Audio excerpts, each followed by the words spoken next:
ආයුබෝවන් සත්‍ය අපක්ෂපාතී මධ්‍යස්ථ ප්‍රවෘත්ති වාර්තාකරණයෙන් ලංකාවේ අංක 1 කාලීන ප්‍රවෘත්ති ඉදිරිපත් කරන්නා ලෙස සම්මානයෙන් දිනාගත් සියත ප්‍රධාන ප්‍රවෘත්ති විකාශයයි ආරම්භ වන්නේ. මම උදේශානි ඩබගෙදර ප්‍රථමයෙන් සිරස්තල. කෙරවලපිටිය විදුලි බලාගාරයේ කොටස් ඇමරිකානු සමාගමකට ලබා දීමට එරෙහිව තෙල් වරාය විදුලි වෘත්තීය සමිති සටනට සැරසෙයි. මෙහෙම ගියොත් රටේ උපදින දරුවන්ට වෙන දේ හෙක්ට කියයි. ඔළුව බංගලිදේශෙයි, පපුව ඇමරිකාවෙයි, බඩ චීනෙවෙයි, කකුල් දෙක ඉන්දියාවෙයි. බහණ්ඩ හිඟයක් මවාපාලා රජය බහණ්ඩ මිල වැඩි කරන්න උත්සාහ කරනවා. සුනිල් හඳුන්නෙත්තිකින් චෝදනා. අත්‍යවශ්‍ය බහණ්ඩවල මිල වැඩි කිරීමට මෙතෙක් කිසිදු තීරණයක් ගෙන නැහැ. ඇමති රමේෂ්ගෙන් පිළිතුරු. පාරිභෝගික කටයුතු පිළිබඳ අධිකාරී පනතේ සංශෝධිත පනත් කෙටුම්පත සංශෝධන රහිතව සම්මත වෙයි. ඔක්තෝබර් 1 වෙනිදා රට විවෘත කළ හැකිද? තීරණය තව දින දෙකකින්. දරුවන්ට එන්නත ලබා දෙන්නේ වෛද්‍ය විද්‍යාත්මක පදනම මතයි. විශේෂඥ වෛද්‍ය ප්‍රසන්න කියයි. දින 50කට පසු අඩුම කොවිඩ් මරණ ඊයේ දිනට මරණ 66යි. ආසාදිතින්ගේත් අඩුවීමක්. දුම්පානය කරන්නන්ට එය අද සිටම නතර කිරීමට කොවිඩ් වෙස්වලාගත් ආශිර්වාදයක් කරගන්න විශේෂඥ වෛද්‍ය ලලිත් ඒකනායක කියයි. ඉල්ලීම් ඉල්ලා සෞඛ්‍ය සේවකීන් දිවයින පුරා පැයක වැඩ වර්ජනයක. ජාතික ආපදාවකදී සෞඛ්‍ය ශාස්ත්‍රයේ අය වර්ජනය කිරීම සුදුසු නැහැ. පූජ්‍ය මුරුත්තෙට්ටුවේ ආනන්ද හිමි කියයි. ජනපති අද 76 වන එක්සත් ජාතීන්ගේ මහා මණ්ඩල සැසියාමතයි. රංජන්ට දුන් දඬුවම බරපතල වැඩි. ඩලස් කියයි. මන්තීරු ඉදිකිරීමේ ගැටලුව තවත් උඩුදුවයි. ප්‍රථමයෙන් දේශීය පුවත් වෙතයි අවධානය. එක්සත් ජාතීන්ගේ 76 වන මහා මණ්ඩල සැසිවාරය අද ජනාධිපති ගෝඨාභය රාජපක්ෂ මහතා ඇමතීමට නියමිතයි. ජනාධිපතිවරයා ශ්‍රී ලංකා වේලාවෙන් රාත්‍රී 9:30ට පමණ සැසිවාරය අමතනු ඇති. මේ අතර ශ්‍රී ලංකා ජනාධිපතිවරයා සහ ලැට්වියා ජනාධිපතිවරයා අතර හමුවක් ඊයේ දින සිදු වුණා.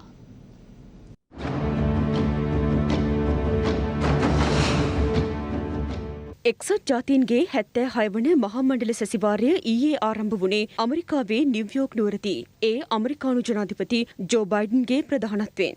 ජනාධිපති ගෝඨාභය රාජපක්ෂ මහතා ශ්‍රී ලංකා වේලාවෙන් අද රාත්‍රී 9:30ට සමුළුව ඇමතීමට නියමිතයි.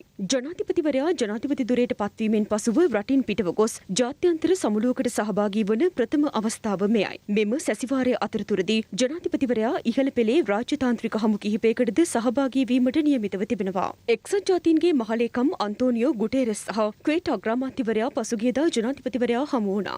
මේ අතර ජනාධිපති ගෝඨාභය රාජපක්ෂ මහතා සහ ලැට්වියා ජනරජයේ ජනාධිපති එගිල්ස් ලිවිඩ්ස් මහතා අතර හමුවක් ඊයේ සිදු වුණා. එක්සත් ජාතීන්ගේ මහා මණ්ඩලයේ 76 වන සැසිවාරයේ රාජ්‍ය නායක සමුළුව අතරතුරයි මෙම හමුව සිදු වුණේ.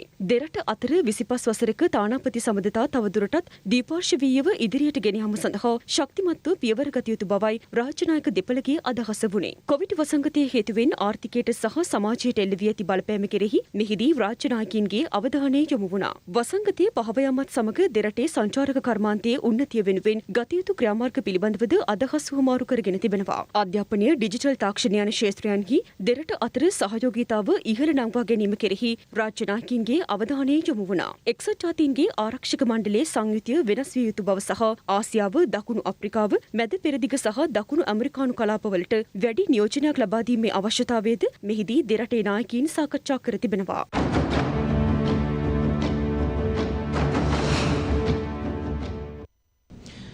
මේ දිනවල කොවිඩ් අතරේ රටම උණුසුම් කරමින් ඇති මාතෘකාවක් බවට කෙරවලපිටිය විදුලි බලාගාරය පත්ව තිබෙනවා. එහි කොටස් හොර රහසේම 40%ක් ඇමරිකානු සමාගමකට ලබා දුන් බවටයි රජයට මේ වන විට පාර්ශව රැසකින් චෝදනා එල්ල වෙමින් පවතින්නේ. මේ ගැන සාකච්ඡා කිරීමට රජයේම පක්ෂ කිහිපයක නායකින් පසුගියදා රැස් වුණා. මේ අතර තෙල්, විදුලි හා වරාය වෘත්තීය සමිති මීට එරෙහිව දැවැන්ත විරෝධතාවයකට සැරසෙනවා. දේශ ප්‍රේමය කට දෙපැත්තෙන් කෙලපෙරන වගේ පෙරාගෙන ආපු පාලකයෝ තමන්ගේ කැබිනට් ඇමතිවරුන්ටත් ප්‍රජාතන්ත්‍රවාදය නොදෙන රටක මේ රටේ ජනයට ප්‍රජාතන්ත්‍රවාදයක් දෙයිද? කැබිනට් පත්‍රිකාවේ ඡායා පිටපතක් මේ වගේ පෙන්නලා අපි දන්නේ මේ අපට ආපු කැබිනට් පත්‍රිකාව ඇත්ත කැබිනට් පත්‍රිකාව. මේ රට යන විදියට රෑ 12යි 6ට අත්සන් කළා. උදේ ඩීජේ විමලසුන්දර මහත්තයාගේ උපන්දිනේ සැමරුවා මල්මාලා දැම්මා. ඊට පස්සේ රෑ 12යි 6ට මේක අත්සන් කළා. දෙකකුත් ගානට ඇමරිකන් පුරවැසියා ආපු ලංකාවට ආපු කෙනා ෆ්ලයිට් එක නැගලා ගියා. පාන්දර 4යි ගානකට ජනාධිපතිවරයා ගියා. ඉතිහාසෙ පුරා මෙරට ආපු ආත්මනිකය වගේ අසවේදුලා අද මෙරටේ පාර්ලිමේන්තුවේ ඉන්නවා. කැබිනට් ඇමතුරු නිකන් රම්ප කඩපිංච බවට පත් කළා. මිනිස්සු පොල් කුඩු ගානපත් කරලා තිබෙනවා. මැද පෙරදිග වගේ අපේ ලංකාවේ චීනය ඉන්දියාව ඇමරිකාව මුල් කරගත්ත යුද්ධයක් ආරම්භ කරගෙන සැකේ අපේ පුංචි මොලේට තේරෙනවා. මේ මොළ හතේ නායකයින්ට තේරුම් නැතුණාට ආණ්ඩුවට කියනවා මේ ක්‍රියාමාර්ගයක් අකුල ගත්තේ නැත්තම් ලට්ට ලොට්ට පොඩි බැඳගෙන බලට යන්න වෙනවා. වැඩි යාතක් නැහැ. නැගෙනහිර පර්යන්තයේ අයිතිය මේ රටේ ජනතාවට ලබා දුන්නා වගේම තෙල් සංස්ථාවේ තියෙන සම්පත්, විදුලි බල මණ්ඩලයේ තියෙන සම්පත්, වරාධිකාරයේ තියෙන සම්පත් ඉස්සරහට කාටවත් විකුණන්න දෙන්නේ නැහැ. ඒවල අයිතිය මේ රටේ ජනතාවට මිසක් චීනයටවත් ඇමරිකාටවත් ඉන්දියන් කාර්යයටවත් විකුණන්න දෙන්නේ නැහැ කියන මතක් කිරීම කරනවා.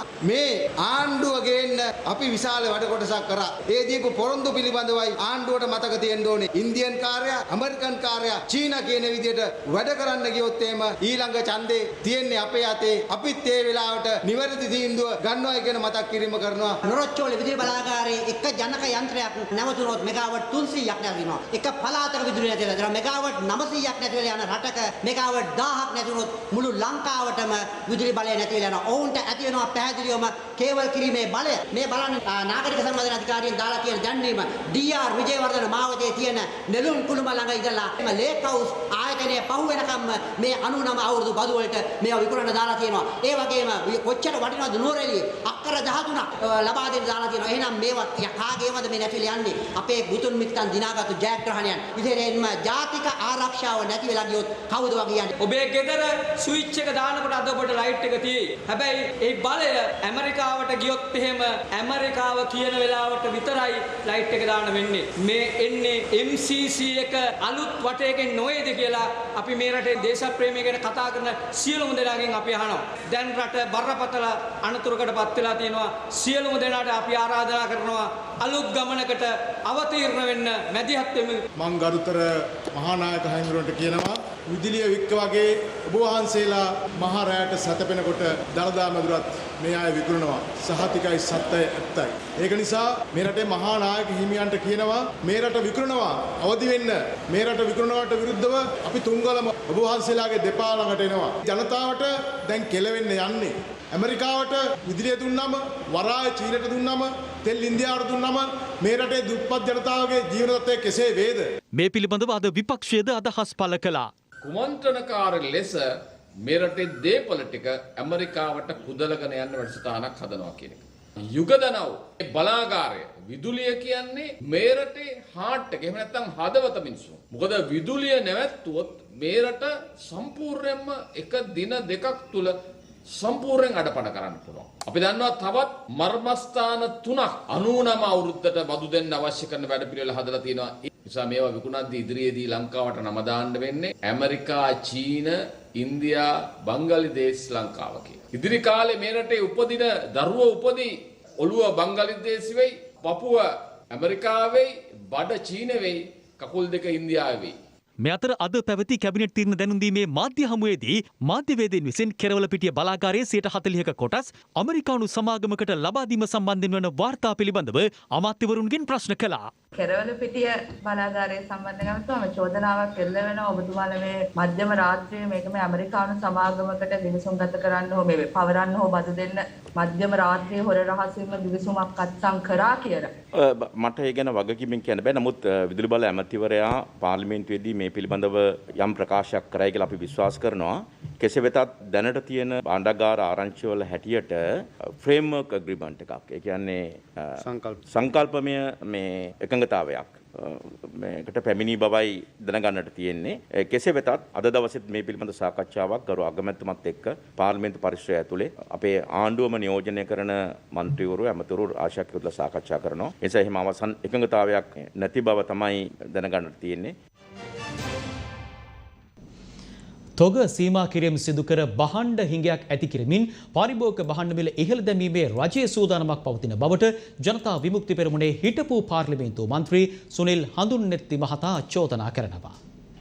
16 දෙනෙක් මේ වෙනකොට දැනට තනතුරු වලින් අයින් වෙලා තියෙනවා. වගකිය යුතු ආයතන වල ඉන්න ප්‍රධානීන් අද ආණ්ඩුවේ එක්ක දේශපාලන බලපෑම් නිසා එහෙම නැත්නම් ආණ්ඩුවට ඕන ආකාරයට ඔවුන් නැට වෙන්නේ නැති නිසා ඒ තනතුරු වලින් අයින් වෙලා යන්න සිද්ධ වෙලා තියෙනවා. ආණ්ඩුව තමන්ගේ නිර්වත හෙළිදරව් වෙනකොට එයා ස්ථාන මාරු කරලා වෙන තැන් වල රඳවලා තියෙනවා, වෙන තනතුරු වලට මාරු කරලා තියෙනවා. ආණ්ඩුවේ ඉන්නේ කවුරු පැත්තේද? අපට අහන් තියෙන ප්‍රශ්නේ ඒකයි. කිරිපිටි සමාගම් වල, සිමෙන්ති සමාගම් වල සහ පාම් පිටි, තිරිඟු පිටි ගෙන්නන කොම්පැනි එක්ක මේ පාරිභෝගික කටයුතු අධිකාරිය තනි සමාගම් එක්ක ගිවිසුම් වලට යන්න උත්සාහ කළා. ඒ උත්සාහය පාරිභෝගික කටයුතු අධිකාරිය අධ්‍යක්ෂක මණ්ඩලයට ආපු වෙලාවේදී භාණ්ඩාගාරයේ නියෝජිතවරයාත් මේ විධායක අධ්‍යක්ෂක ඉල්ලාස් වෙච්ච තුෂාන් ගුණවර්ධනත් ඒකට විරුද්ධ වුණා. අද හොඳ උපක්‍රමයක් හදාගෙන තියෙනවා. මේ වෙළඳ මාෆියාව තොග සීමා කිරීම කරලා බාණ්ඩ හිගේ හදලා විනිමය අර්බුදේ පෙන්නලා විදේශ විනිමය අර්බුදේ පෙන්නලා හිග නිසා බාණ්ඩවල මිල ඉහළ දාන්න යෝජනා කරනවා. අත්‍යවශ්‍ය භාණ්ඩවල මිල ඉහළ දැමීමට මෙතෙක් කිසිදු තීරණයක් ගෙන නොමැති බව අමාත්‍ය රමේෂ් පතිරණ මහතා පවසනවා. ඒ කැබිනට් තීරණ දැනුම් දීමේ මාධ්‍ය හමුවේදී මාධ්‍යවේදීන් යොමු කළ ප්‍රශ්නවලට පිළිතුරු ලබා දෙමින්.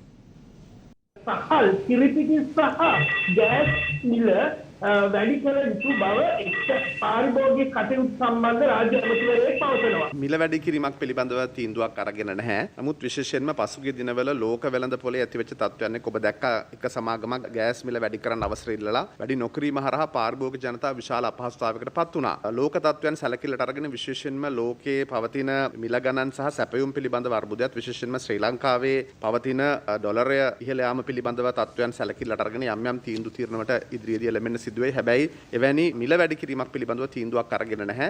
මේ අතර පාර්ලිමේන්තු මන්ත්‍රී සුජිත් සංජය පෙරේරා මහතා අද චෝදනා කළේ රජයේ නිකුත් කර ඇති ඊනියා ගැසට් නිවේදන නිසා රට තුළ කළුකඩ මාෆියාවක් නිර්මාණය වී ඇති බවටයි. අපි දන්නා මේ ආණ්ඩුව බලයට පත් වුණාට පස්සේ විශේෂයෙන්ම මතකයි සහල් වලටත් ඒ වගේ විවිධ පාරිභෝගික ද්‍රව්‍ය සඳහා ගැසට් ගණනාවක් මේ අවස්ථානුකූලව අපි දැක්කා නිකුත් කරන්න කටයුතු කෙරුවා. ඒ ගැසට් එකක්වත් මේ ආණ්ඩුවට එහෙම නැත්නම් ගෝඨාභය රාජපක්ෂ මැතිතුමාටත් ඒ වගේ ඇමතිවරුන්ටත් ක්‍රියාත්මක කරන්න පුළුවන් කමක් තිබුණේ නැහැ. ඒ ගැසට් හැම එකක් මකුල ගත්තා. ඒ වගේ වෙළඳපොළ හසුරවන්න පුළුවන් කමක් නැහැ. අද ආණ්ඩුවේ මේ තහනන්නිකා ඊනියා තහනන්නියා වැඩපිළිවෙල නිසා ඒ වගේම ඊනියා ගැසට් නිවේදන නිසා මුළු රටේම කළු කඩයක් නිර්මාණය වෙලා තියෙනවා. මේ අතර ආනයනික කාබනික පොහොර සම්බන්ධයෙන් අද කෘෂිකර්ම අමාත්‍යාංශයේ පැවති මාධ්‍ය හමුවකදී මෙලෙස අදහස් පළ වුණා. අපි ඉගෙනගත්ත දේ තමයි එදා ඉඳන්ම කෘෂිකර්මය තිරසාර විය යුතුයි. ඒ තුලින් නිපදවෙන දේ සෑදෙන ආහාර ද්‍රව්‍ය වසවිසයෙන් තොර විය යුතුයි. සෞඛ්‍ය සම්පන්න විය යුතුයි. කර්මාන්තයේ නිරත වෙලා ඉන්න අපගේ ගොවි මහතුන් සහ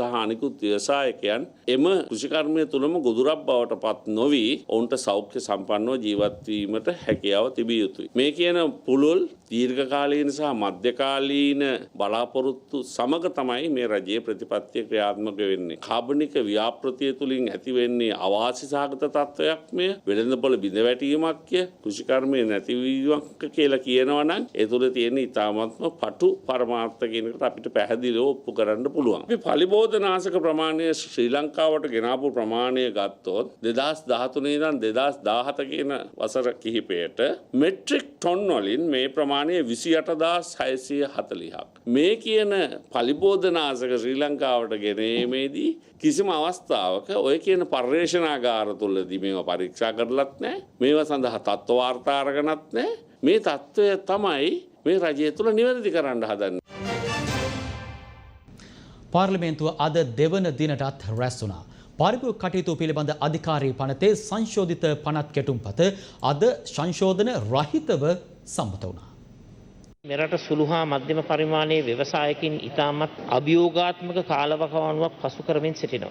ආර්ථිකයේ කළමනාකරණයේදී ප්‍රමුඛතාවය ලබා දිය යුතු පාර්ශව රජය විසින් හඳුනා නොගැනීම නිසා මෙම සුළු හා මධ්‍ය පරිමාණ කර්මාන්තකරුවන්ගේ ගැටලු තවදුරටත් උග්‍ර වී තිබෙනවා. සෞභාග්‍යයේ දැක්ම ප්‍රතිපත්ති ප්‍රකාශය තුළ කර්මාන්තකරුවන්ගේ ණය ආපසු ගෙවීම සඳහා සහන ලබා දෙන බවට සඳහන් කර තිබුණද එය ඒ ආකාරයෙන්ම ක්‍රියාත්මක නොවුයේ ඇයි? මෙම වෙසනකාරී අවස්ථාව සලකා බලා පරාටේ පනත සංශෝධනය කරමින් සුළු හා මධ්‍ය පරිමාණ කර්මාන්තකරුවන් රැක ගැනීමට රජය දැන්වත් උත්සාහ කරන්නේද? අපි ඉදිරි දිනයකදී ඔබතුමාට සවිස්තරව විස්තර ලබා දෙන්නම්. මේ මතු කරපු කාරණා පිළිබඳව ඉතාම සුබවාදී බලාපොරොත්තුවක් ඉදිරි අයවැය ලේඛනය තුලදී මුදල් ඇමතුමා විසින් ලබා දෙනවා. ලංකා ජාතික වතුකම්කරු සංගමයේ ප්‍රධාන ලේකම් ලෙස ජාතික වෘත්තීය සමිති සම්මේලනය සභාපති වශයෙන් සේවය කරමි. එම සංගම මූලස්ථානයට හිටපු පාර්ලිමේන්තු මන්ත්‍රී පිරිසක්, ඇමති ආරක්ෂක වංශයේ නිලධාරීන් සහ නාදුරන පිරිසක් පොළු සමග බලත්කාරයෙන් එතුරුවනවදී. මේ සංගමයේ පිළිබඳව නඩුවක් උසාවියේ තිබුණා. ඒ අනුව తాවකාලික නියෝගයක් හම්බුණා යෝගරාජන් මැතිතුමා එතනට පත් කළා. එතනදී මෙතුමත් ඇවිල්ලා ප්‍රශ්නයක් ඇති වෙලා ඒක පොලිසියට ගිහින් දැන් පසුව උසාවියට අපහාස කිරීමේ චෝදනාවක් දාලා තියෙනවා. උසාවියේ තීරණයෙන් පස්සේ මේක මෙතෙන්ට අරගෙන කතා කරන්න. මේවා මෙතන සභාවට හෙලි කරේ නැහැ. ඔබතුමාගේ ආරක්ෂාව නෙමෙයි. you sit down man. මේ වාඩි වෙන්න කියන්නේ මේ පිස්සට මේ පිස්සට වාඩි වෙන්න කියන්නේ. කරුණාකරලා නිසද්දෙන් මත්තම එතුමාට කතා කරන්න ඉන්න දෙන්න. නඩුව ගැන කියන්නේ. හරි. Victims and Witness Protection Authority had already written to them to ensure the safety and security and dignity of these prisoners. Yesterday at the cabinet decided that we will appoint a retired High Court judge to inquire into this independently and report to us, and thereafter to take further action. Captopril syrup ඒගොල්ලෝ 395ට ගත්තලු මම 55150 අමූලික බොරුවක්. මේ ඖෂධය අපි අරගෙන තියෙන්නේ රුපියල් 475කට. මම ඊයේ කිව්වේ 2019 වර්ෂයේ පළවෙනි මාස 10ට විතරක් කරපු වංචා ටික විතරයි. 2015 ඉඳන් 19 වෙනකන් ඒ අවුරුදු දෙකට කරපු වංචාවලට අදාළ ලිපි ලේඛන ටිකත් මං ඉදිරියේදී අනිවාර්යයෙන්ම සභාගත කරනවා. NRM එක සම්බන්ධයෙන් ගිවිසුම් ගත්තනේ 2018 දී මම ICT සම්බන්ධයෙන් බාර හිටපු අමාත්‍යවරයා. පල් අමූලික ලැජ්ජ නැති බොරුවක් කිව්වා. මේවා තමයි නියම වෛරස්. ඩිජිටල් ක්‍රමය හරියන්නේ නැහැ. පරණ ක්‍රමයට යන්න ඕන කියන්නේ නොදකින්. ලෝකේ රටවල් ඩිජිටල් කරනවා. අපි යනවා ගල් යුගයට. මරණ මිනිස්සු විදියට අපි දැනගන්න ඕනේ අපිට තව වැඩිම වෙසක් පොයවල් කීයද පන්සල් යන්න පුළුවන්. රූපං ජීරති නජ්ජානං නාමගොත්තං නදීරති වංචා කරලා කිසි කෙනෙක් කිසි දෙයක් ගෙනිල්ලා නැහැ. සෙක්කුවක් ළඟ ඉඳගෙන චොක්ලට් කෑවට බලාගෙන ඉන්න සියලු දෙනා පුන්නක්කු කනවයි කියලා හිතන යුගය වෙනස් කිරීම සඳහා සත්‍ය මත පිළිටලා කටයුතු කරන්න. සුදුලුණු කතාවට උත්තරයක් ආවේ නැහැ. මොකද එතුමාට සුදුලුණු වලින් හොරකම් කරපු එක කවුද කියලා කියන්න බෑ. ලුණු වලින් හොරකම් කරපු එක පිළිබඳ නියෝජ්‍ය පොලිස්පති අත්සන් කළා දීලා එවලා තියෙන්නේ පරීක්ෂණය යනවා. පාරිභෝගික ආරක්ෂා කිරීම පිළිබඳව අපි ඉදිරි මාස 3ක් ඇතුළත ඒ ගේන පුළුල් සංශෝධනයේ කරුණා කරලා අපිට ඵලදායී අදහස් යෝජනා ලබා දෙන්න. අපි සිමෙන්ති සහ පිටි කිරිපිටි සමාගම් වලට කිව්වා තමන්ගේ පිටරට මව් සමාගම් වලින් මාස 6කටවත් ණයට මේවා මිලදී ගන්න ඩොලර් පිළිබඳව ප්‍රශ්නේ දාලා නිෂ්පාදනය නවත්තන්න එපා කියලා. ඔබතුමා එහෙම ගිවිසුමකට යන්න සූදානම් වෙලා තිබුණා. ඒ ගිවිසුම් වල යම් වගන්තියක් තිබෙනවද මේ කොවිඩ් වසංගත තත්ත්වය වගේ තත්ත්වයක් ආපුවාම ඒ මිල පාලනය ඒගොල්ලන්ට බලපෑන්නේ නැහැ වගේ. කිසිදු අදහසක් නැත. මම මේක සභාගත කරනවා කරුණාකරලා මේ මන්තුමාට මේක පිටපතක් දෙන්න. පාරිභෝගික කටයුතු පිළිබඳ සංශෝධන පනත් කෙටුම්පත දෙවනි වාර කීම සභාව එකඟද? පනත් කෙටුම්පත කාරක සභාවේදී සලකා බලා සංශෝධන රහිතව සම්මත කරන ලද බව දන්වනු කැමැත්තෙමි. දෛනික කොවිඩ් රෝගීන්ගේ වාර්තාවන් වෙතයි දැන් අවධානය. සෞඛ්‍ය සේවා අධ්‍යක්ෂ ජෙනරාල්වරයා මීට සුළු මොහොතකට පෙර අප වෙත වාර්තා කර සිටියේ ඊයේ දින සිදු වූ කොවිඩ් මරණ 92ක් පිළිබඳ තොරතුරු. මේ අතර ඔක්තෝබර් මාස පළමුවනදා රට විවෘත කිරීම සම්බන්ධයෙන් වූ අවසන් තීරණය එළඹෙන සිකුරාදා දින ගැනීමට නියමිත බව සෞඛ්‍ය සේවා අධ්‍යක්ෂ ජෙනරාල් අසේල ගුණවර්ධන මහතා සඳහන් කළා. නිරෝධායන ඇඳිරි නීතිය සමග දෛනික කොවිඩ් මරණ සහ රෝගීන්ගේ අඩුවීමක් දක්නට ලැබෙනවා. ඔක්තෝබර් මස පළමුවනදා රට විවෘත කිරීම සම්බන්ධයෙන් වූ අවසන් තීරණය එළඹෙන සිකුරාදා ගැනීමට නියමිත බව සෞඛ්‍ය සේවා අධ්‍යක්ෂ ජෙනරාල් වෛද්‍ය අසේල ගුණවර්ධන මහතා ප්‍රකාශ කළා. නිරෝධායන ඇඳිරි නීතිය සම්පූර්ණයෙන් ඉවත් වෙනවා නම් ඉවත් වන්නේ ඔක්තෝබර් මාසයේ පළවෙනිදාගෙන් පස්සේ. ඉතින් එයත් තීරණය වෙන්නේ සිකුරාදා තියෙන කොවිඩ් කාර බලකා රැසීමෙන් පසුව 2008 අඩුවෙන් රෝගීන් වාර්තා වන ප්‍රමාණය අපි තව දුරටත් මේ ලෙසම අපි රැගෙන යා යුතුයි. අපිට රට විවෘත කරලා පාසල් විවෘත කරලා විශ්වවිද්‍යාල ටික විවෘත කරලා මේ රට ආපෞසරයක් අපි අධ්‍යාපනයටත් ඒ වගේම අනිකුත් සියලු දෙනාටම තම තමන්ගේ එදිනෙදා කටයුතු කිරීම සඳහා මේක විවෘත කළ යුතුයි. ඉතින් ඒ නිසා මෙය කරගන්න අවශ්‍ය නම් අපි සියලු දෙනාම තම තමන්ගේ කොටස තම තමන් හරියට කරන්න ඕනේ. වයස අවුරුදු 12-19ත් අතර නිදන්ගත රෝග සහිත ළමුන්ට ෆයිසර් එන්නත ලබා දීම එළමෙන 24 වනදා ආරම්භ කිරීමට නියමිතයි. ඒ සම්බන්ධයෙන් යුද්ධ හමුදාපති ජෙනරාල් ශවේන්ද්‍ර සිල්වා මහතා සියතට අදහස් පළ කළා.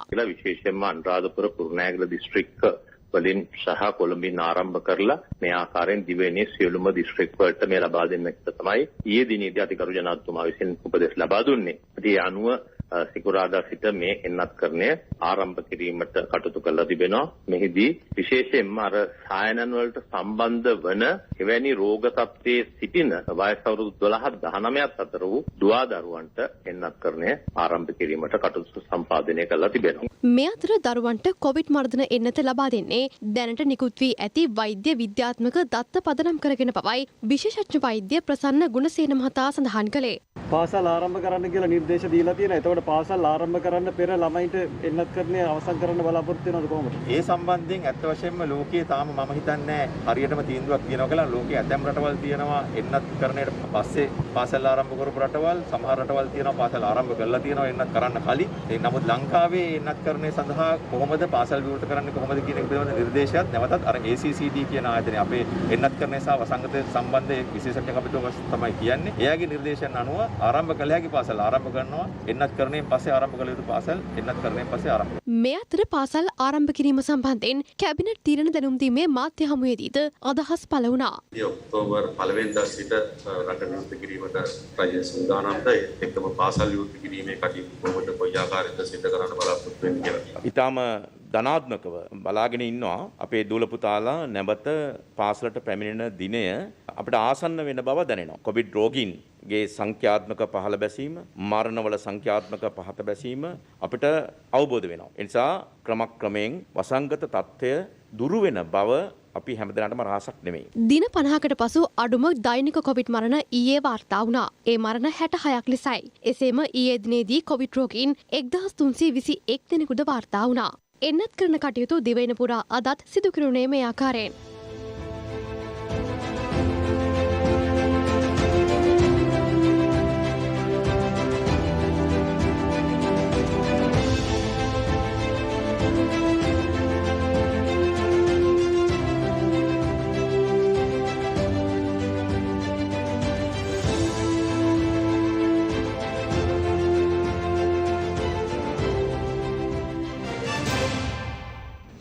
කොවිඩ් මර්ධන එන්නත්කරණයෙන් පුද්ගල සරුභාවයට කිසිදු බලපෑමක් නොමන බව විශේෂඥ වෛද්‍ය අජිත් කරවිට මහතා පවසනවා. ඒ අද කොළඹදී පැවති මාධ්‍ය හමුවකදී.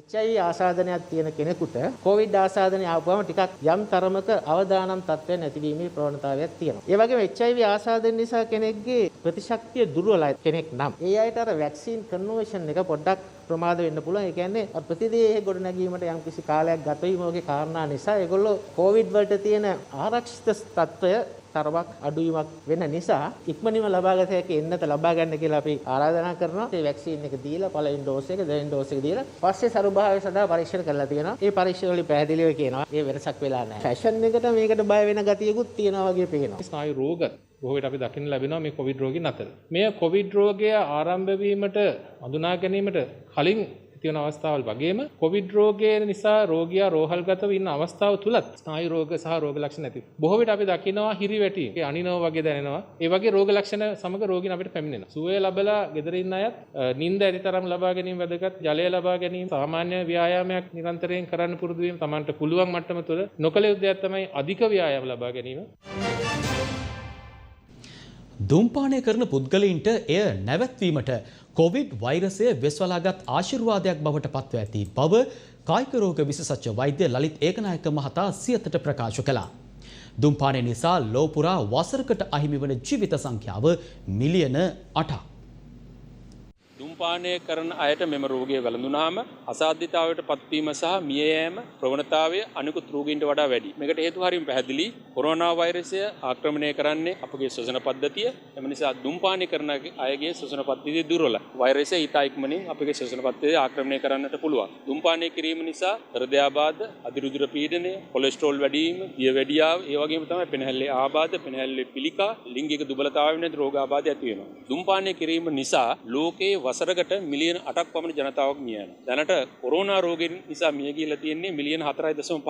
එතකොට ඔබට හිතාගත්ත හැකිනේ මේ දෙක සම්බන්ධ කරපුවාම මොකක්ද ඇති වෙන තත්ත්වය කියලා. ඒ වගේම තව අපි හොඳින් නිරීක්ෂණය කරපු දෙයක් තමයි දුම්පානය කරන කෙනෙකුට කොරෝනා රෝගය වැළඳුනහම ඒ පුද්ගලයා අඩුම වශයෙන් කොරෝනා රෝගය හොඳ වෙන තෙක්වත් දුම්පානය කිරීමෙන් වළකිනවා. මොකද අපි දන්නවා කවුරු මොනවා කිව්වත් අපි මරණයට බයයි. පුද්ගලයන්ට උපදෙස් දෙනවා දිගටම දුම්පානය කිරීමෙන් වළකින්නද කියලා. මොකද කොරෝනා රෝගියෙත් තියෙනවා ලේකැට ගැසීමේ ප්‍රවණතාවය. ඉතින් මම හිතන්නේ මේ කොරෝනා වසංගතය හොඳ නිමිත්තක්, හොඳ උත්තේජයක් දුම්පානය කරන අයට එය නවත්වා ගැනීමට සහ එය දිගටම තබා ගැනීමට. දුම්පානය කරන කෙනෙක් දුම්පානය නවත්වා ගත්තාම ඇතිවන ප්‍රතිඵල ක්ෂණිකයි, ඒ වගේම ඉතාමත්ම සිත් ගන්නා සුළුයි. පළවෙනි විනාඩි 20 දී දුම්පානය නතර කිරීමෙන් ඔබගේ හෘද ස්පන්දනය සහ රුධිර පීඩනය සාමාන්‍ය වෙනවා. පැය 12ක් යනකොට ඇඟේ තියෙන කාබන් මොනොක්සයිඩ් කියන විෂ සහිත වායුව ඉවත් වෙනවා. සති 12ක් යනකොට හෘද වස්තුව සහ පෙනහල්ලු සාමාන්‍ය තත්ත්වයට පත් වෙනවා. වසර 4ක් විතර යනකොට ධූමපාන නිසා ඔබට තිබූ මරණ වරෙන්තුව ඔබගෙන් ඉවත් වෙනවා.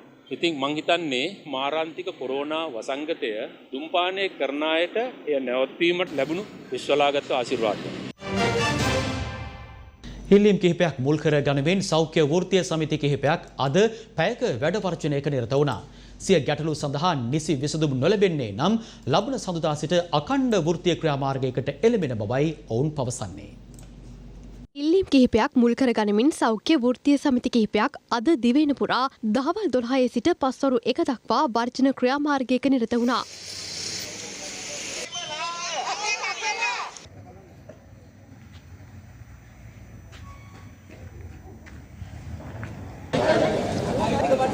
අපේ මවුසක් හැමදාම සටන් කරනවා. ආල් සීනි කොවිඩ් මැදින් ජීවරේ දිවි නොතක වැඩ කරුවා.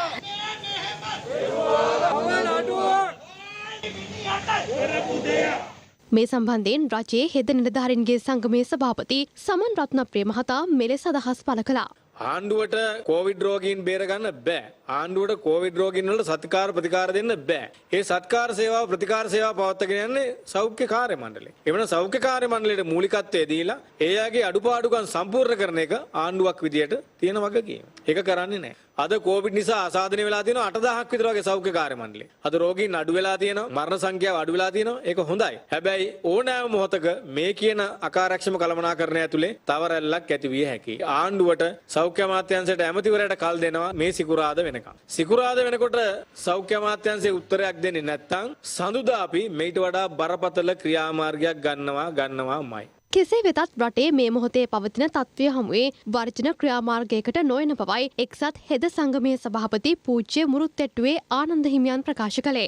ජාතික ආපදා අවස්ථාවක් පත්වෙච්ච වෙලාවක සෞඛ්‍ය ක්ෂේත්‍රයේ ඉන්න අය උද්ඝෝෂණයකට බහිනවා කියලා කියන්නේ මැරෙන්නේ නෙමෙයි කලින් මරලා දාන්න තත්ත්වයක් ඇති වෙන්නේ. මොකද අද සෞඛ්‍ය ක්ෂේත්‍රයේ සෞඛ්‍ය සේවකයන් අතර අපේ ජීවිත රුවාට ගියාම බාහිර තියෙන්නේ. ඔවුන් ලැහත් වෙනවා නම් මේ පොඩි ඉල්ලීමක් අරගෙන ජනතාව තවටත් මරලා දාන්න මම අනුමත කරන්නේ නැහැ. මේ දීමනාව ස්ට්‍රයික් කරලා වර්ධනය කරලා ගන්න පුළුවන් දීමනාවක් නෙමෙයි. මම වර්තමාන ඇමති කෙහෙලිය රඹුක්කල මැතිතුමත් එක්ක අපි මේ කතා කළා. අපි සහනයක් ගන්න බඩපිල්ලක් හදලා තිබෙනවා. නමුත් මේක අර එකපාරට අපිට ගහෙන් ගෙඩියෙන්න වාගේ ගන්න පුළුවන් එකක් නෙමෙයි. ඒ නිසා දීමනාවට වඩා අපිට වටින්නේ රටේ ජනතාවගේ ජීවිතයයි. එක්සත් ජාතීන්ගේ මහා මණ්ඩල සැසිවාරයට සහභාගී වී සිටින බ්‍රසීල සෞඛ්‍ය අමාත්‍යවරයාට කොවිඩ් වෛරසය ආසාදනය වී තිබෙනවා. 90%ක්ම ලෝකයේ තුල පැතිර යන්නේ ඩෙල්ටා වෛරස් ප්‍රභේදයේ බවයි ලෝක සෞඛ්‍ය සංවිධානය වාර්තා කරන්නේ. දැන් ලෝක කොවිඩ් තත්ත්වය.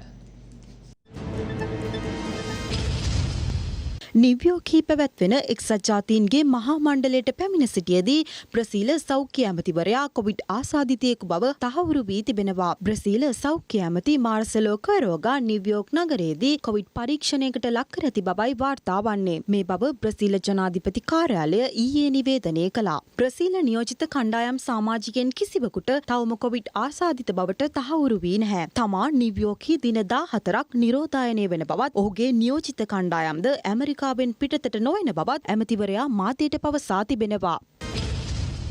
ඇල්ෆා බීටා ගැමා පසු කරමින් ලෝකයේ තුල සීග්‍රේන් ව්‍යාප්ත වන වෛරස් ප්‍රභේදය ඩෙල්ටා ලෙස ලෝක සෞඛ්‍ය සංවිධානය නම් කර තිබෙනවා. මෙම ඩෙල්ටා ප්‍රභේදය ඉතා ශක්තිමත්ව සහ සීග්‍රේන් ලෝකයේ තුල ව්‍යාප්ත වන බවයි ලෝක සෞඛ්‍ය සංවිධානය පෙන්වා දෙන්නේ. ලෝකයේ තුල දැනට සංසරණය වන ඇල්ෆා බීටා සහ ගැමා වෛරසයේ ප්‍රතිශතය 1%කටත් වඩා පහළ ගොස් තිබෙනවා. ඒ අනුව 99%ක්ම ලෝකයේ තුල පවතින වෛරස් ප්‍රභේදය ඩෙල්ටා ලෙසයි ලෝක සෞඛ්‍ය සංවිධානය නම් කර ඇත්තේ.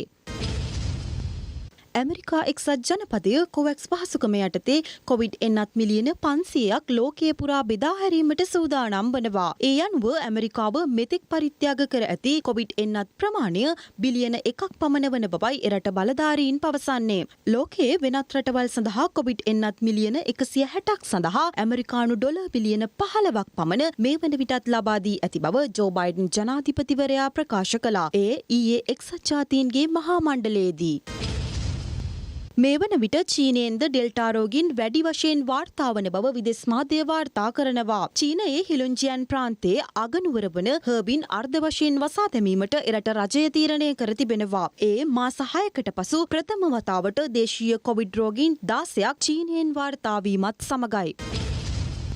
ජොන්සන් සහ ජොන්සන් එන්නතේ ප්‍රතිශක්තිකරණ හැකියාව 94ක් බව එම සමාගම පවසනවා.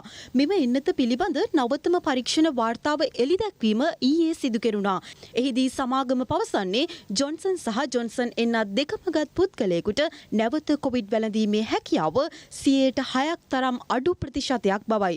94කට නැවත කොවිඩ් වැළඳෙන්නේ නැති බව ජොන්සන් සහ ජොන්සන් සමාගම පවසනවා. ඔවුන්ගේ නවතම පරීක්ෂණයට අනුව වැඩි කාලයක් ආරක්ෂාව සැලසීම මේ එන්නතේ ඇති එක් ප්‍රධාන වාසියක්.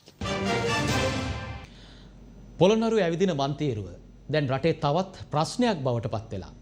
පොළොන්නරුවේ ඇවිදින මන්තීරුව පිළිබඳව දැනුවත් කිරීම සඳහා රාජ්‍ය අමාත්‍ය රෝෂාන් රණසිංහ මහතා අද පූජ්‍ය කොටපිටියේ රාහුල හිමියන් බැහැදුටුවා. පසුගිය දිනවල රටේ වැඩි වශයෙන් කතාබහට ලක් වූ මාතෘකාවක් බවට පත් වුණේ පරාක්‍රම සමුද්‍රයේ වැව්බැම්ම මත ඉදිකිරීමට යෝජිත ඇවිදින මන්තීරුව පිළිබඳවයි. මහා සංඝරත්නය සහ විවිධ පාර්ශවයන්ගේ විරෝධතා මැද්දේ මේ වන විට මෙහි ඉදිකිරීම් කටයුතු නතර කර දමා තිබෙනවා.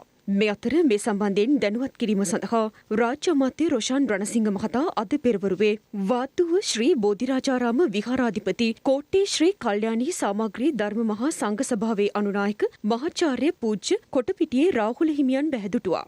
දැනට තියෙන මේ දේශපාලන වාතාවරණය සමාජමය වාතාවරණය පිළිබඳව අපට තියෙන්නේ ලොකු කලකිරීමක්. බොහෝ කටයුතු සිද්ධ වෙනකොට මේ රටේ සිද්ධ වෙන්නේ අවංකව නෙවෙයි කියන එක තමයි පැහැදිලි වෙන්නේ. එච්චර බර වාහන එච්චර බර දේවල් යන්න මේ වැව් බැම්ම ශක්තිමත් නම් මිනිස්සුන්ට පයින් යන්න පොඩ්ඩක් මේ මාර්ගයේ පේමන්ට් එකක් වාගේ ගල් ටිකක් අල්ලලා සකස් කිරීම බරද්ද කියන එක මට නම් ප්‍රශ්නයක්. අනුනා හිමියන් බැහැදකීමෙන් අනතුරුව රාජ්‍ය අමාත්‍යවරයා මාධ්‍යට මෙලෙස අදහස් පළ කර සිටියා. 2021 ජනවාරි මාසේ මේ අවශ්‍ය සියලුම අනුමැති ශේෂ්ත්‍ර පරීක්ෂාව කරනු ලැබුවා ජනවාරි මාසේ මුල. ඊට පස්සේ 10 වෙනිදා වෙනකොට මේ සියලු අධ්‍යයනය කරලා පුරාවිද්‍යා දෙපාර්තමේන්තුවේ අනුමැතිය දීලා තියෙනවා. වාරි මාර්ග දෙපාර්තමේන්තුවේ අනුමැතිය දීලා තියෙනවා. මාර්ග සංවර්ධන අධිකාරිය අනුමැතිය දීලා තියෙනවා. පළාත් මාර්ග අධිකාරිය අනුමැතිය දීලා තියෙනවා. ඒ වගේම නගර සභාවේ අනුමැතිය දීලා තියෙනවා. මහනගර සභාව තෝපා වැව බාරව ඉන්නේ ඒ ප්‍රදේශයේ පූජනීය නගරයක් විදියට අපේ අනුනායක හාමුදුරුවෝ වේන්දරුවේ උපාලි හාමුදුරුවෝ. ඉතින් උන්වහන්සේ පූර්ණ ආශිර්වාදයේ අනුශාසකත්වයේ අනුමැතිය දීලා තියෙනවා මේ කටයුතු ටික කරන්න. පොළොන්නරුවේ ඇවිදින මන්තීරුව පිළිබඳව දැනුවත් කිරීම සඳහා රාජ්‍ය අමාත්‍ය රොෂාන් රණසිංහ මහතා පසුගියදා අස්ගිරි පාර්ශවයේ අනුනායක පූජ්‍ය වෙන්දරුවේ උපාලි අනුනා හිමියන් බැහැදුටුවා. එහිදී අනුනා හිමියන් සඳහන් කර සිටියේ දෙපාර්ශවයේම එකඟතාවයේ මත මෙම ඉදිකිරීම් කටයුතු සිදු කළ යුතු බවයි. මේ අතර මේ සම්බන්ධයෙන් හිටපු අමාත්‍ය පේශල ජයරත්න මහතා මෙලෙස අදහස් පළ කර සිටියා. දැන් මේක සංචාරක ආකර්ෂණය සඳහා අවශ්‍යයි කියලා සමහර අය තර්ක ඉදිරිපත් කරනවා. සංචාරක ආකර්ෂණය සඳහා ඊට වඩා කළ යුතු බොහෝ දේවල් තියෙනවා. ඔය වැව් බැම්ම විතරක් ඇවිදින්න සංචාරක වෙන්නේ නැහැ. අනිත් එක තමයි සංචාරකව කැමැති වැව විදිහට දාන්න. වැව මොඩිෆයි කරලා ආටිෆිෂල් කරලා වැව කෘත්‍රිම කරලා වැවේ කොන්ක්‍රීට් අතුරලා වැව දකින්න කැමති නැහැ සංචාරකයෝ. ඉතින් ඒ නිසා මේ වැව් බැම්මට අත තියන්නේ නැතුව මේක සංරක්ෂණය කරන්න. අනිත් එක මේ මහා පරාක්‍රම සමුද්‍රය කියන එක මේ අස්ගිරිය පන්සලට අයිති එකක් නෙවෙයි. මං අහගෙන නායක හාමුදුරුවෝ කියන මේක අස්ගිරියටත් අයිති කියලා. අස්ගිරියටවත් වෙන කොහේ හරි පන්සලකට අයිති එකක් නෙවෙයි. මේක මේ රටට අයිති දේපලක්. මේක මේ රටේ උරුමයක්, ජාතික උරුමයක්. රජයට මේ වන විට මන්තීරු මේනියාව වැළඳී ඇති බවයි පාර්ලිමේන්තු මන්ත්‍රී ජේ.සී. අලවතෝල මහතා පවසන්නේ. දැන් මන්තීරු මේනියාවක් මේ ආණ්ඩුවට තියෙනවා. දැන් මේ පරක්ක සමුද්‍ර විතරක් නෙවෙයිනේ. ගොවි ජනතාවට ප්‍රශ්න ගණනාවක් තියෙනවා. එක පැත්තකින් තමන්ගේ වී ටිකට හරි මිලකට විකුණ ගන්න බැරි ප්‍රශ්න ගණනාවක් ඇවිල්ලා තියෙනවා. ඒ වගේම අලිවැටක් නැතුව දුක් විඳින විශාල පිරිසක් අද මේ ප්‍රදේශවල අපි දකිනවා. ප්‍රශ්න ගණනාවක් තීදි තමයි මන්තීරු වලට ප්‍රමුඛතාවය දීගෙන අපිට සංස්කෘතික උරුමයක් තියෙන මෙවැනි පරාක්‍රම සමුද්‍ර වැනි වැව් මුල් කරගෙන මේ රජය සිදු කරන්න යන්නේ. කොරෝනා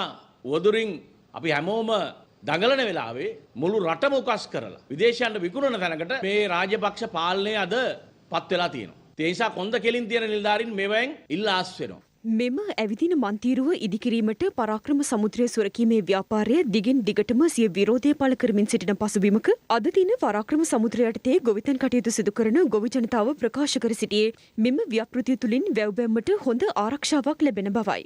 එමෙන්ම එය අනාගතය වෙනුවෙන් සිදු කරන හොඳ ව්‍යාපෘතියක් බවද ගොවි ජනතාව අද ප්‍රකාශ කළා. මන්තීරු හදුවන් පස්සේ මේකට මොනතරම් බන්ටකට වැවට අපිට මොනතරම් සත්‍යමත් වෙනවද? ඒතකොට අලංකාර වෙනවද? ලස්සන වෙනවද? ඒ වගේම තමයි මේ බන්ටක අපිටවත් ඇවිල්ලා ටිකක් ඇවිදලා බලලා සන්තෝෂලා යන්න පුළුවන්. ඒකෙන් කිසි වලටවත් එහෙම නැත්නම් මේ තව කෙනෙකුට හර මේ කිසිම මේ කරදරයක් නැති දෙයක්. ඊට වැඩිය වැවට අපරාධ වෙනවා කියනවා නම් ඔය මිනිස්සුන්ගේ ඇස් තියෙනවා නම් තව යහපැත්තේ කොච්චර දේවල් වෙනවද? අර යහපැත්තේ තමයි ටෙන් වීල් යන්නේ බන්ට් එක උඩින්.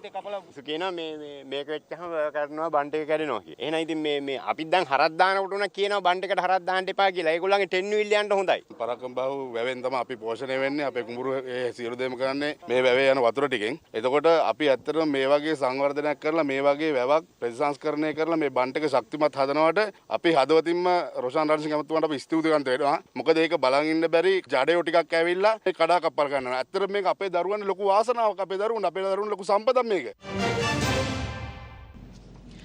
රංජන් රාමනායක මහතාට ලබා දී ඇති දඬුවම බරපතල වැඩි යයි තමාට සිතෙන බව අමාත්‍ය ඩලස් අලහප්පෙරුම් මහතා පවසනවා. ඒ කැබිනට් තීරණ දැනුම් දීමේ මාධ්‍ය හමුවට අද එක් වෙමින් මේ අමාත්‍ය මණ්ඩලයේදී ගවත් තවත් තීරණ කිහිපයක්. කැබිනට් මණ්ඩලය ඊයේ පස්වරුවේ රැස් වුණා. එහිදී වර්තමානයේ රටේ පවතින තත්ත්වය අනුව 2021 වර්ෂය සඳහා වන අනුමත ණය සීමාව ඉහළ දැමීමට පියවරගෙන තිබෙනවා. 2021 වර්ෂය සඳහා රුපියල් බිලියන 2997ක ණය සීමාවක් සඳහා මීට පෙර අනුමැතිය ලැබී තිබුණා. එහෙත් COVID-19 වසංගතය හේතුවෙන් පැන නැගී ඇති තත්ත්වය යටතේ රජයේ ආදායම අඩුවීමත් සෞඛ්‍ය ක්ෂේත්‍රයේ වියදම් මෙන්ම ආදායම් අහිමි වූවන්ගේ සමාජ ආරක්ෂණය සුරක්ෂණය කිරීම සිය ආදායමෙන් වැටුප් ගෙවන ලද ආයතනවල ආදායම් අහිමි වීම හේතුවෙන් වැටුප් හා අනිකුත් වියදම් සඳහා අතිරේක ප්‍රතිපාදන ලබා දීමට සිදුවීම ඇතුළු වෙනත් ශ්‍රේෂ්ඨයන් කිහිපයක වියදම් වැඩිවීම හේතුවෙන් මෙලෙස 2021 වර්ෂය සඳහා වන අනුමත ණය සීමාව ඉහළ දැමීමටයි කැබිනට් මණ්ඩලය තීරණය කර තිබෙන්නේ. එළඹෙන 2022 පෙබරවාරි මාස 4 වන දිනට යෙදෙන මෙරට 74 වන නිදහස් දින සැමරුම් උළෙලේ සංවිධාන කටයුතු පිණිස අවශ්‍ය මඟ පෙන්වීම සඳහා අමාත්‍ය මණ්ඩල අනු කමිටුවක් පත් කිරීමට අමාත්‍ය මණ්ඩලය තීරණය කර තිබෙනවා. ජනාධිපතිවරයාද ඇතුළුව මෙම අනු කමිටුවට සමාජිකයින් 11 දෙනෙකු ඇතුළත්. ඒ අනුව කමිටුවේ සභාපතිවරයා වශයෙන් ආරක්ෂක අමාත්‍යවරයා ලෙස ජනාධිපති ගෝඨාභය රාජපක්ෂ මහතා කටයුතු කරනු ලබනවා. අනු කමිටුවේ සෙසු සමාජිකයින් වන්නේ අග්‍රාමාත්‍ය මහින්ද රාජපක්ෂ මහතා, අමාත්‍යවරුන් වන ජී.එල්. පීරිස්, දිනේෂ් ගුණවර්ධන, ගාමිණී ලොකුගේ, ජනක බණ්ඩාර තෙන්නකෝන්, කෙහෙලිය රඹුකැල්ල, චමල් රාජපක්ෂ, ඩලස් අලහප්පෙරුම, බැසිල් රාජපක්ෂ සහ වාසුදේව නානායක්කාර යන මහත්වරුන්. බීමතින් බන්ධනාගාරයට කඩා වැටි රැඳවියන්ට තර්ජනය කිරීම සම්බන්ධයෙන් චෝදනා එල්ල වුණා රෝහන් රත්නත්‍රේ අමාත්‍යවරයාට. මේ සම්බන්ධයෙන් රජය ගෙන ඇති පියවර කුමක්ද? පොලිස්පතිවරයා නිවේදනය නිකුත් කළ තිබ්බා. ඒ පිළිබඳ පරීක්ෂණයක් පවත්වන මේ වෙනකටත් අභ්‍යන්තර බන්ධනාගාර ගත වූවන් ඇතුළු 23 දෙනෙක්ගෙන් කට උත්තර පවා ලබාගෙන තියෙනවායි කියලා. ඊයේ කැබිනට් මණ්ඩලයේදීත් මේක සාකච්ඡා වුණා. අධිකරණ ඇමතුමා ගරු අලි සබ්රි ඇමතුමා අවසර ඉල්ලා හිටියා ශ්‍රාමලත් විනිශ්චයකාරවරයෙක්ගෙන් මූලිකත්වයෙන් මේ පිළිබඳ සොයා බැලීම් කමිටුවක් කඩිනමින් ක්‍රියාත්මක වන ආකාරයට පත් කරන්න. ආණ්ඩුව ඒ පිළිබඳව නිවැරදිව කටයුතු කරાવી. මේ වෙද්දී විපක්ෂ නායකතුමා ඇතුළු ප්‍රබලයින් කිහිප දෙනෙක්ම යොමු කරලා තියෙනවා මිනිවරුන් චෝදනාවට ලක් වෙච්ච පිරිසට සිරදඬුවම අත්හිටවනවා නම් ඇයි තවමත් රංජන් රාමනායකම හිට මන්ත්‍රීතුමාව නිදහස් කරන්නේ නැත්තේ කියලා. මට පෞද්ගලිකව දැනෙන්නෙත් රංජන් රාමනායක මහත්මයා වැරද්දක් කරා. හැබැයි ඔහුට දඬුවමක් ලැබුණා. මොකද දඬුවම 1,50,000කට ආසන්න ජනතාවගේ කැමැත්තෙන් තේරීපත් වෙච්ච ඔහුගේ മന്ത്രി ධූරය අවශ්‍ය කරනු ලැබුවා. ඒක පුරවැසියෙක්ට දෙන්න පුළුවන් බරපතලම දඬුවමක්. මට පුද්ගලිකව දැනෙන්නේ දඬුවම් දෙකක් බරපතල වැඩි කියලා. රාජගිරිය ප්‍රදේශයේ මද්‍රව්‍ය වැටලීමකට ගිය පොලිස් නිලධාරියෙකු අනතුරකට ලක්කර පලා ගිය සැකකරුවන් දෙදෙනෙකු පොලිසිය විසින් අත්අඩංගුවට ගෙන තිබෙනවා. එම සිද්ධියට සම්බන්ධ මෝටර රථයද සොයාගත් බවයි පොලිස් මාධ්‍ය ප්‍රකාශක ජ්‍යෙෂ්ඨ පොලිස් අධිකාරී නිහාල් කල්දුව මහතා ප්‍රකාශ කළේ. පසුගිය 20 වන දින රාජගිරිය ඔබේසේකරපුර මංසන්දියේදී මත්ද්‍රව්‍ය වැටලීමකට සහභාගී වූ පොලිස් නිලධාරියෙකු අනතුරට ලක්කර පලා යාමට කටයුතු කරන ලද කාර් රථය සහ තවත් සැකකරුවන් දෙදෙනෙකු අද දින තලංගම පොලිස් ස්ටේෂනයේදී අත්අඩංගුවට ගනු ලැබුවා. ඒ වගේම මෙම පලා යන ප්‍රධාන සැකකරු මේ වන විට හඳුනා ගැනීමට කටයුතු කර තිබෙනවා. ඔහු නුගේගොඩ ප්‍රදේශයේ පදිංචි සැකකරුවෙකු බවත් පෙර අපරාධවලට සම්බන්ධ සැකකරුවෙකු බවත් මේ වන විට හඳුනාගෙන තිබෙනවා. ඔහු පදිංචි නිවස පොලිස් නිලධාරීන් විසින් පරීක්ෂාවට ලක් කරනු ලැබුවා. ඉදිරි විමර්ශන කටයුතු සිදු කර සැකකරු අත්අඩංගුවට ගැනීම සඳහා අවශ්‍ය පියවර ගනිමින් පවතිනවා. විශේෂ පොලිස් කණ්ඩායම් කිහිපයක් මේ සම්බන්ධයෙන් ක්‍රියාත්මකයි. ගුරු විරෝධතා හමුවේ දරුවන්ගේ ජීවිත හා කාලය විනාශ වෙමින් පවතින බව ශ්‍රී ලංකා පොදු ජන අධ්‍යාපන සේවා සංගමය පවසනවා. ඒ අද කොළඹදී පැවති මාධ්‍ය හමුවකදී අපි මොන ආකාරයකට හරි මේ 45 ලක්ෂයේ දරුවන් වෙනුවෙන් අපි ඔවුන්ගේ අධ්‍යාපනය වෙනුවෙන් අපි කොන්දේසි විරහිතව පෙනී සිටිනවා. ඔවුන්ගේ අධ්‍යාපනය කඩාකප්පල් කරන්න දෙන්න බෑ. මේ ජෝසප් ස්ටාලින් මේකට වග කියනවද? මහින්ද ජයසිංහ මේකට වග කියනවද? මේ උද්ඝෝෂණය කරපු මිනිස්සු මේවට වග කියනවද? මේ යන්නේ දරුවන්ගේ කාලේ. සමහරක් අය රස්සාවල් වලට පවා ගිහිල්ලා තියෙනවා. මේ වගේ පහත් නින්දිත වැඩ කරන්න එපා. මේ ළමයින්ගෙන් පලි ගන්න එපා කියලා අපි ඉල්ලනවා. අපි සමග විදුහල්පතිවරු ඉන්නවා. ඒ නිසා විදුහල්පතිවරු සියලු දෙනා මේ වෙනකොට උසස් පෙළ විභාගය සඳහා අයදුම්පත් දාලා ඉවරයි. ඒ වගේම ශිෂ්‍යත්ව විභාගය සඳහා අයදුම්පත් දම්මින් ඉන්නවා. ළඟදීම අපි උසස් පෙළ තියෙනවා. අපි පැහැදිලිව කියනවා ආණ්ඩුවට දරුවන්ගේ මාර්ගගත ඉගැන්වීම් කටයුතු ආරම්භ කරන්නට කිසිදු වමනාවක් හෝ අවශ්‍යතාවයක් ඇත්තේ නැහැ. අපි කියනවා තවදුරටත් මර්ධනය කැඳවනවා නම් මේ සාධාරණ අරගලයේ ඉස්සරහට අපි ඒකට මුහුණ දෙන්නට සූදානම්. අපි ඒකට බය නැතුව මුහුණ දෙනවා. ඔය වීරසේකර උන්නේ කොරේ හරියටම කරා නම් එක දෙයයි අනිත් කරපු ඔක්කොම ඇනගත්තා, ඇදගෙන නාගත්තා. තමුන් නැහැගේ වැඩක් තමුන් නැහැ බලා ගන්න. ඒ නිසා අපි තවදුරටත් එනවා නම් ඔය ඇමතිතුමාට පාඩමක් උගන්වන්න අපි පසුබට නොවන බව නැවත වතාවක් අපි මේ අවස්ථාවේ ප්‍රකාශ කරනවා. නිරෝධායන ඇඳිරි නීති කාලසීමාව තුළ මත්පැන් අලෙවිසල් විවෘත කිරීම සම්බන්ධයෙන් විපක්ෂයේ දේශපාලකයන් අදත් විවිධ අදහස් පළ කළා. එකම රටක් එකම නීතියක් නම් ಭಾರತೀಯ ණයට එක නීතියක් මේ සිල්වර බඩු වෙලෙන්දට එක නීතියක් නම් ඒ අපි විපක්ෂයක් විදිහට අපි එකඟ නැහැ. මොකද අපි මේ රටේ වසංගත තත්ත්වයක් තියෙනවා. අපි ඒකට ගරු කරනවා. එස්.පී. දිසානායක ඇමතුමා මේ කියනවා නම් කසිප්පු වැඩි වෙනවා කියලා මේ බාර අරින්න ඕනි කියලා ඒක මං හිතන්නේ එතුමාගෙන් තමයි ඒක අහන්න ඕනේ. මොකද සම්පූර්ණ අපි විරුද්ධයි.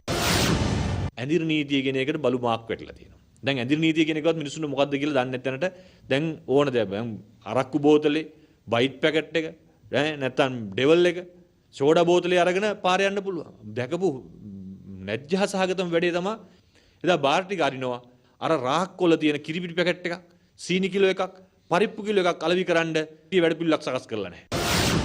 කිසිම කෙනෙක් තාම ගණන් හදලා මම දැක්කේ නෑ අර බාර් ළඟ ඇති වෙච්ච පොකුර ගැන. බාර් ඇරියම සංචරණ සීමා දාලා සුරාබදු කොමසාරිස්ට අනුව එතුමා දන්නෙත් නැතුව බාර් ඇරියම බාර් වල ගිහිල්ලා පොඩි කාපු ගාන අපි දැක්කේ නැහැ කවුරුවත් ගණන් හදනවා. ඒ නිසා මේ නිකන් කොහෙවත් ඉන්න ගුරුවරුන්ට ඇඟිල්ල දික් කරන්න එපා. ඒ නිසා මේ වගේ විහිළු සපයන්න එපා. කොවිඩ් පොකුරක් ගැන කොවිඩ් ගුරුවරුන්ගේ පොකුරක් ගැන කියලා ආණ්ඩුව බිල්ල වැව්වේ.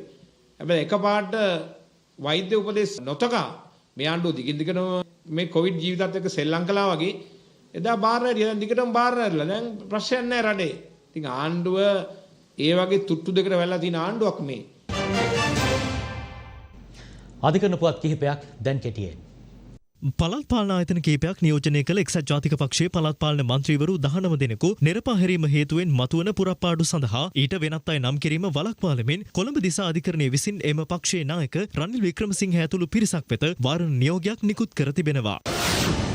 හිටපු අමාත්‍ය අජිත් නිවාඩ් කබ්‍රාල් මහතා ශ්‍රී ලංකා මහ බැංකුවේ අධිපතිවරයා ලෙස පත් කිරීමේ තීරණය බලරහිත කිරීමේ නියෝගයක් නිකුත් කරන ලෙසත් ඔහු අත්අඩංගුවටගෙන විමර්ශන සිදු කරන ලෙසත් පොලිස්පතිවරයා වෙත නියෝගයක් නිකුත් කරන ලෙස ඉල්ලමින් ගොනු කර තිබූ පෙත්සමට අදාළ සීමිත විරෝධතා ඉදිරිපත් කිරීම සඳහා අභියාචන අධිකරණය එහි වග උත්තරකරුවන්ට කල් ලබා දුන්නා.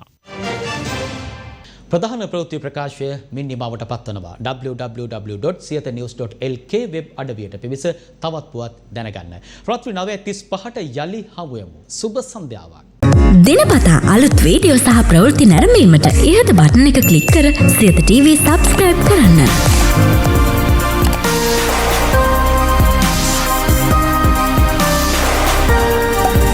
අලුත් වීඩියෝ ගැන මුලින්ම දැනගන්න මෙම සීනුව ක්ලික් කරන්න.